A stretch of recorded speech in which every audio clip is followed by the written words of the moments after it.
एक बहुत नामी डाकू था, भैरवनाथ डाकू। महाराज के सिपाही उसे पकड़ने के पीछे पड़ गए। वो घोड़ा छोड़कर पैदल भागा। रास्ते में एक जगह देखा कि बड़ा शिव कथा चल रही थी। पंडित नीलकंठ जी महाराज कथा सुना रहे थे। डाकू चुपके से सभा में घुस गया। सिपाही आए। सोचा, यहां तो कोई डाकू घुस ही नहीं सकता, उसे ढूंढ ही नहीं पाए। कथा 3-4 घंटे बाद खत्म हुई। उस समय कथा का प्रसंग चल रहा था। कैलाश पर भगवान शंकर को भक्तों ने कितना दिव्य श्रृंगार किया। चंद्रमा को जटाओं में, नागराज वासुकी को गले में, गंगा मां को सिर पर, हाथ में त्रिशूल, कमर में डमरू। अरे इतना अनमोल सामान! महादेव तो साधु स्वरूप है, फिर भी भक्तों ने कितना सुंदर श्रृंगार चढ़ाया है। डाकू का मन ललच गया। इतना माल! वो पास गया, चाकू निकाला और पंडित नीलकंठ जी के गले पर रख दिया। बोला, पता लिखो। जिस शंकर का तुम वर्णन कर रहे थे उसका पूरा पता लिखो। पंडित जी ने देखा तो बोले, डाकू हो क्या? हमारा नाम सुनकर लोग कांप जाते हैं। मेरा नाम भैरवनाथ डाकू है। पंडित जी मुस्कुराए, भैया इतनी जल्दबाजी क्यों? पता लिखो। कैलाश पर्वत पर पत्नी पार्वती, लेकिन तुम उसे लूट नहीं सकते, वो अति प्रवीण है, महादेव है। डाकू हंसा, मैंने राजाओं के महल लूटे हैं, इस साधु को क्या लूट लूंगा? पंडित जी बोले, फिर भी नहीं लूट पाओगे। डाकू गर्जा, कसम खाता हूं, जब तक महादेव को लूट नहीं लूंगा तब तक एक बूंद पानी भी नहीं पीऊंगा। पंडित जी ने सोचा, भगवान की अपार कृपा है इस पर। बोले, सुनो भैया, हमारी तरफ से ये विभूति और बिल्व पत्र ले लो।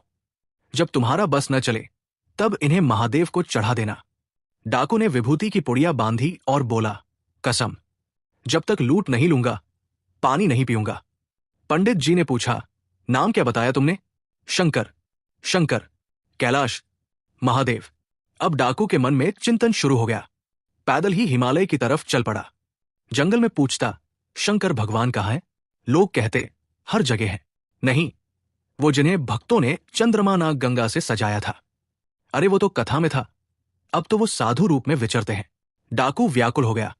एकांत में बोला, हे ईश्वर, अगर तू है तो मुझे शंकर से मिला दे। कसम खाई है, बिना लूटे पानी नहीं पीऊंगा। इतने में एक आवाज आई, अरे शंकर, तुम्हारा त्रिशूल इधर गिर गया। डाकू दौड़ा, देखा एक वृक्ष के नीचे एक साधु बैठे हैं। भभूत रमाई हुई, जटाएं, चंद्रमा, गले में नाग, हाथ में त्रिशूल, कमर में डमरू। बिल्कुल वैसा ही जैसा पंडित जी ने बताया था। डाकू ने तुरंत चाकू निकाला और गर्जा, भाग जाओ, नहीं तो मार डालूंगा। महादेव ने शांत स्वर में कहा, तुम डरते नहीं हो क्या? डाकू बोला, अब मैं काल से नहीं डरता, तेरे से क्या डरना? मेरा नाम सुना नहीं होगा इसलिए। मेरा नाम भैरवनाथ डाकू है। महादेव मुस्कुराए, भैरव? भैरव तो मेरा ही रूप है, मेरा नाम भैरवनाथ है। डाकू चौंका, फिर बोला, ये माल, चंद्रमा, नाग, त्रिशूल उतारो। महादेव बोले, ये तो हम वैसे ही उतार देते हैं, ले लो। डाकू ने विभूति की पुड़िया निकाली और कहा, ये पंडित जी ने दिया था, तुम्हें चढ़ा दो। महादेव ने विभूति अपने माथे पर लगा ली। जैसे ही डाकू ने भी थोड़ी विभूति हाथ में ली, उसकी आंखें खुल गई। उसके सामने खड़े थे नीलकंठ, जटाधारी, त्रिशूलधारी, भोलेनाथ। डाकू के हाथ से चाकू गिर गया। वो साष्टांग दंडवत हो गया। प्रभु, प्रभु, मुझे क्षमा कर दो। महादेव ने कहा, उठो भैरव, तुमने जो कसम खाई थी वो पूरी हो गई। तुमने मुझे लूट लिया, अपने अहंकार को, अपने लोभ को। अब तुम मेरे हो। डाकू रोने लगा, प्रभु, मैं तो डाकू था, आपने मुझे भक्त बना दिया।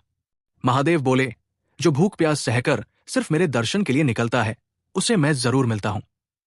उस दिन से भैरवनाथ डाकू भैरवनाथ महादेव का परम भक्त बन गया। जो विभूति पंडित जी ने दी थी वो आज भी उसके माथे पर लगी रहती है। कहानी का सार वही है, जब तक हम भजन नहीं करते, नाम नहीं जपते, तब तक हमारा अंदर का डाकू नहीं मरता।